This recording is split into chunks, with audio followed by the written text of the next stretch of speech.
চুমুকে। মুক্তিযোদ্ধাদের উজ্জীবিত করার জন্য যদি বলি সবচেয়ে বড় অস্ত্র হিসেবে কি কাজ করেছিল, সেটি কিন্তু আমরা বলতেই পারি, সেটি হচ্ছে গান। গানের মাধ্যমে উজ্জীবিত করার মধ্যে যে একটা অদম্য ভালোবাসা এবং নিজের মধ্যে যে শক্তিটা প্রয়োজন, যার মধ্যে এই শক্তিটি ছিল, তিনি কিন্তু সেটি করে দেখিয়েছেন।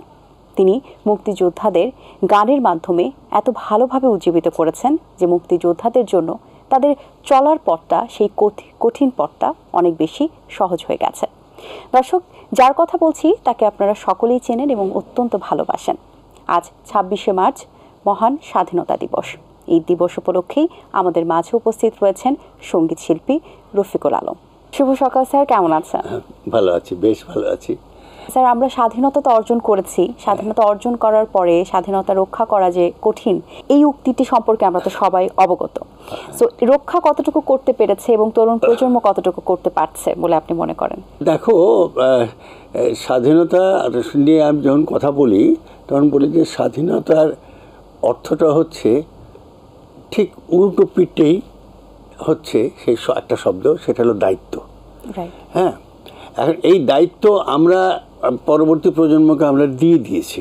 হ্যাঁ, এবং এই দায়িত্ব পালন করবার জন্য যে সমস্ত সহায়ক ব্যবস্থা থাকে সেগুলো কিন্তু আমরা তৈরি করতে পেরেছি। যেটা রাজনীতি নিয়ে যে আলোচনাগুলো হয় সেগুলো আমরা দূরে সরিয়ে রাখি, কিন্তু দেশ এবং দু তিনটে প্রজন্ম এলো স্বাধীনতার পর, 50 বছর পর, আমি মনে করি না যে স্বাধীনতার ব্যর্থ হয়েছে।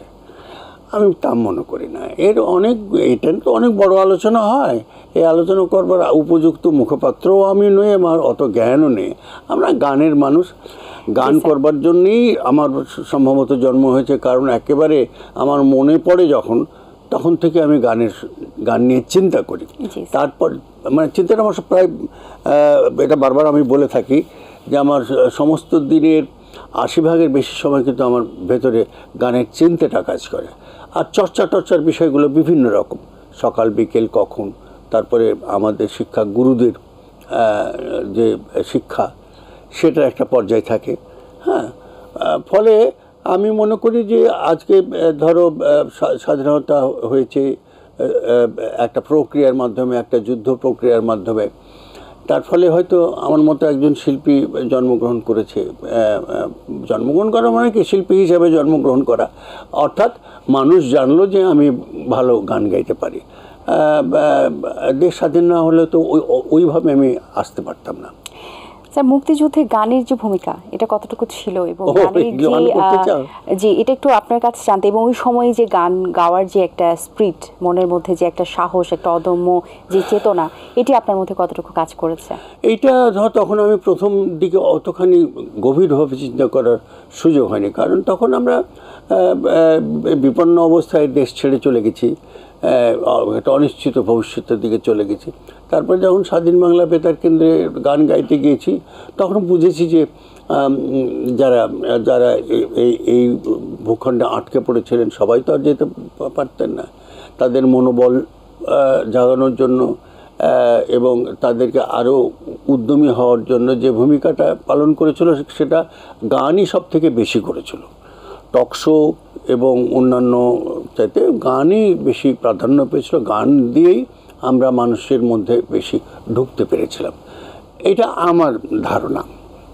জি, স্বাধীন বাংলা বেতার কেন্দ্রে যে গানগুলো আপনি গেয়েছেন, তার মধ্যে যদি একটি গান দিয়ে আমরা একটু শুনি, তারপর আবার বাকি আলোচনা করি, খুব ভালো। আচ্ছা।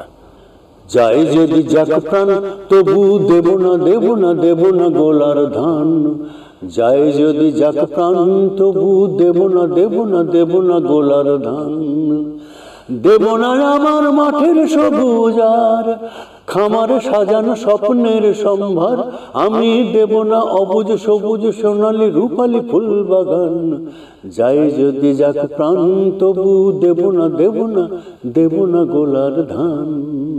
অর্থাৎ আমি আমার মানুষ, আমার দেশ, আমার ঐতিহ্য, আমার যা কিছু গর্বের বিষয় আছে, এটা আমি কাউকে লুট করতে দেব না। এই গানটাতে এই কথা বলার বাহ, চেষ্টা করা চমৎকার। আমরা প্রতি বছরই দেখি যে স্বাধীনতা দিবসে হয়তো বা একটু বাংলাদেশে প্রত্যেক বছরই ভালোভাবে সেলিব্রেশন করা হয়, খুব আসলে একটু শান্ত পরিবেশেই সবাই যে যার জায়গা থেকে পালন করছে স্বাধীনতা দিবসটা। আপনি কি চিন্তা করছেন এইটা নিয়ে? না, এটা তো পরিস্থিতির কারণে, অবশ্যই, অবশ্যই। পরিস্থিতি শান্ত হয়ে আসছে আস্তে আস্তে। সারা পৃথিবীর আজকে আমেরিকার দিকে তাকান তো, আমেরিকার মতো একটা সর্বশক্তিমান একটা দেশ, কত অব্যবস্থা হচ্ছে, কত জঘন্য জঘন্য কাজ হচ্ছে, কত কত খুন জখম, নিরস্ত্র কত লোক মারা যাচ্ছে। এই একটা দেশে এই ধরনের উত্থান পতন কিংবা পরিবর্তন হয়, এবং কোনো কোনো ক্ষেত্রে আমি তো মনে করি এই ধরনের পরিবর্তন প্রয়োজন আছে। মাও সেতুং, চীনের বিখ্যাত নেতা, উনি বলেছেন যে সবসময় স্থিরভাবে থাকবে কেন মানুষকে অস্থিরতার মধ্যেও যেতে হবে দেশকে উন্নতি করতে গেলে। সেরকম অস্থিরতা আমাদের দেশে এসছে, সেটা আবার রিড্রেস আমরা করে ফেলতে পারবো।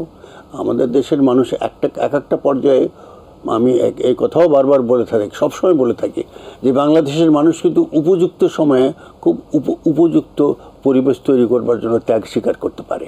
এই যে 5ই জুলাই যে আমাদের যে পরিবর্তনটা হলো, কে জানে এটা না হলে তো হয়তো দেশ আরও ক্ষতিগ্রস্ত হতো।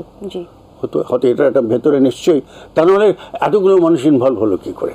গানগুলো যে আপনি গেয়েছেন, যে গানগুলোর সুরকার গীতিকার যারা ছিলেন তাদের অবদানও তো অনেক বেশি, তাদের অবদানের জায়গা থেকে, এবং তাদের ওই সময়টাতে একটু আপনাদের এই যে গান নিয়ে যে বসার যে আসরটা এবং যে সময়টা আপনারা গানের সাথে কাটিয়েছেন, গান তৈরির পেছনে যে সময়টি দিয়েছেন, সেই সময়গুলো যদি একটু কোনো মেমোরিজ যেটা মজার এখনো মনে পড়ে, সেখান থেকে যদি কিছু শেয়ার করতেন। কিছু মনে পড়ে না, এইটুকু মনে পড়ে, তখন তো আমি একজন কিশোর মাত্র, অত ভালো গান গাইতে পারি না, কিন্তু ওখানে আমাদের দেশের বড় শিল্পীদের সঙ্গে পরিচয় হলো নতুন করে, কারণ আমি তো রাজশাহীতে থেকে গিয়েছিলাম।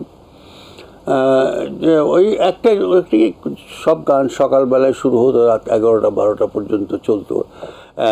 একটা মাইক্রোফোনের সামনে 20-25 জন শিল্পী গান করতো। এই জিনিসগুলো বেশ মনে পড়ে।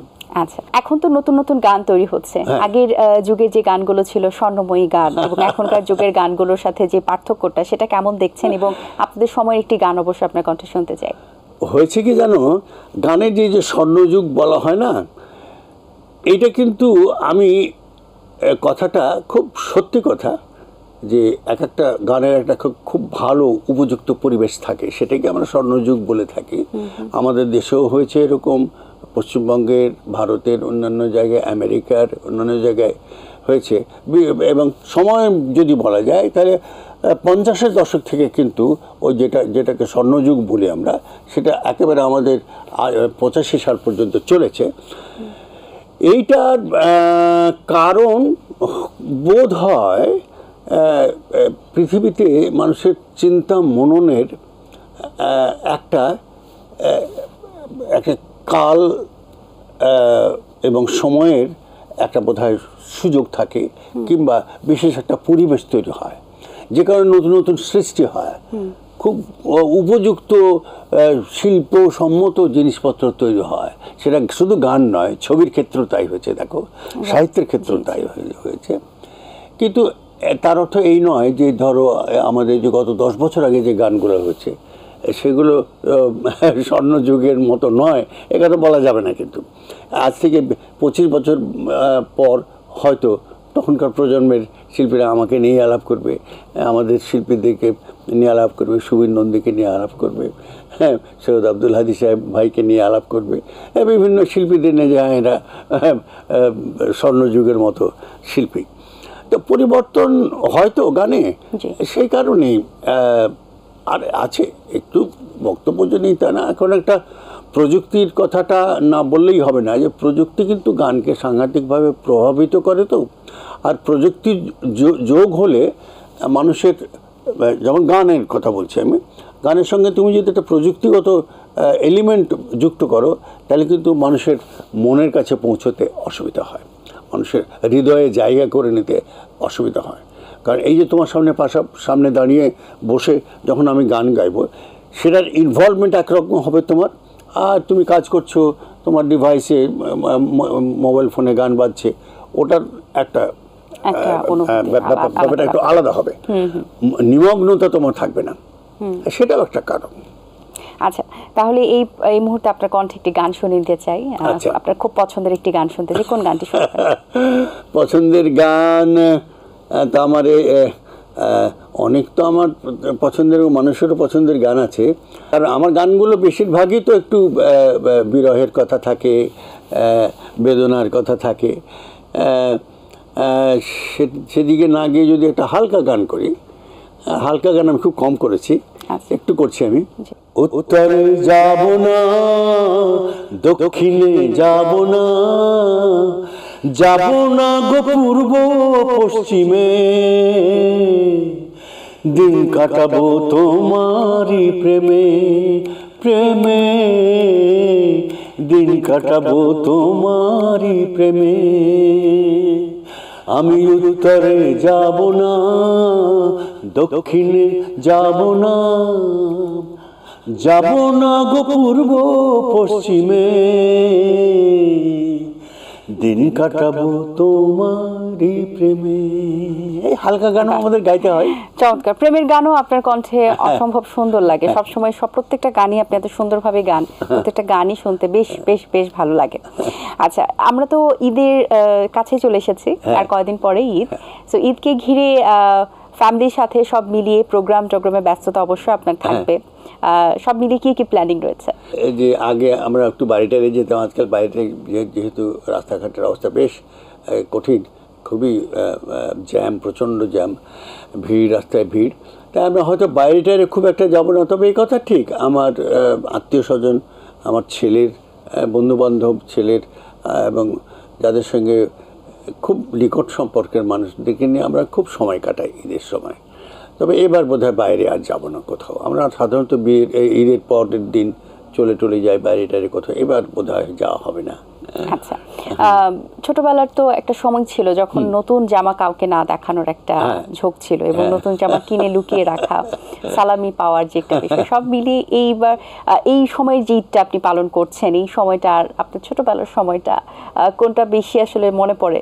কোন সময়টা? না, এক একটা সময়ের আনন্দ এক এক রকম। ছোটোবেলায় ধরো জামা কাপড়ের আনন্দ, হ্যাঁ, এবং সত্যি সত্যি গিফট। আমাদের সময় ঈদই প্রথাটা ছিল না, সালাম করে পয়সা নেওয়া, এটা আমাদের সময় ছিল না, কিংবা দেওয়া ছিল না। হ্যাঁ, একটা আমার বড় চাচা আমার জন্য আনলেন, বাবা আমার জন্য আনলেন, বড় ভাই আমার জন্য আনলেন, খুব খুশি লাগতো। স্যান্ডেল আমার বেশ মনে পড়ে, আমি প্রথম বাটার, তখন তো স্কুলে যাওয়ার জন্য একটা জুতো পাওয়া যেত কালো রঙের, ওটাকে বলতো নটি বয় শু। হ্যাঁ, খুব শক্ত, বাচ্চাদেরকে দেওয়া হতো যাতে নষ্ট না হয়। কিন্তু ঈদের সময় একটা, আমার মনে আছে, আমার বড় ভাই আমার জন্য চকলেট রঙের একটা স্যান্ডেল শু, ছোটোবেলায় একটা স্যান্ডেল শু, বাটার কোম্পানির, মনে আছে। ওইটা আমার এখনও মনে পড়ে সে স্যান্ডেলটার কথা। বাহ, চমৎকার। আমরা গল্পে আড্ডা অনুষ্ঠানের শেষের পর্যায়ে চলে এসেছি। যাওয়ার আগে আপনার কণ্ঠে আরেকটি গান শুনতে চাই। আরেকটি গান শুনবে? আচ্ছা, ঠিক আছে, তাহলে একটা জনপ্রিয় গান করি, বা আধুনিক বাংলা গানে যেটা সবথেকে প্রথম জনপ্রিয়তা পায়, আমাদের বিখ্যাত সঙ্গীত পরিচালক লাকি আখন্দ, এবং আমার আর এক বন্ধু ছিল SM হেদায়েত, তার লেখা একটা গান, আমার খুব প্রিয় গান। এইটাতে আমাকে মানুষ প্রথমে একজন ভালো গায়ক হিসাবে চিহ্নিত করে। তোমাকে যেন ভুলে না যাই, সে আশিস দাও মোরে, দূর থেকে যেন রোগো মরমে তোমায় খুঁজে পাই, তোমাকে যেন ভুলে না যাই, সে আশিস দাও মোরে, দূর থেকে যেন রোগো মরমে তোমায় খুঁজে পাই, তোমাকে যেন ভুলে না যাই। এটা আমার খুব প্রিয় গান। মনে পড়ে আমার প্রয়াত দুজন বন্ধুকে স্মরণ করছি, এবং আমার মনে হয় পবিত্র ঈদ উল ফিতর এবং আমাদের স্বাধীনতা দিবসের জন্যে আমাদের দর্শক শ্রোতার কাছে আমার পক্ষ থেকে আন্তরিক অত্যন্ত আবেগঘনভাবে আমি বলছি শুভেচ্ছা এবং অভিনন্দন এবং ভালোবাসা। আপনাকে অসংখ্য ধন্যবাদ আজ আমাদের মাঝে উপস্থিত থাকার জন্য। অনেক শুভকামনা রইল আপনার জন্য। আপনিও ভালো থাকবেন সবসময়। ধন্যবাদ। দর্শক, আশা করছি আজকের আয়োজন ভালো লেগেছে। আজ এই পর্যন্ত। আপনাদের সঙ্গে দেখা হবে আগামী পর্বে নতুন কারোর সঙ্গে। সেই পর্যন্ত ভালো থাকুন, সুস্থ থাকুন এবং এটিএন বাংলার সাথেই থাকুন। আল্লাহ হাফেজ। দিন আসে দিন যায়, সময়টা চলে যায়, তবু আছি এই বেশ ভালো। জীবনটা রঙময়, যেভাবেই হওয়া চাই, নয় কবু সাদা কালো। এই আশাতে স্বপ্ন ভাসে, সুখ হাসে চোখে মুখে, চায়ের চুমুকে।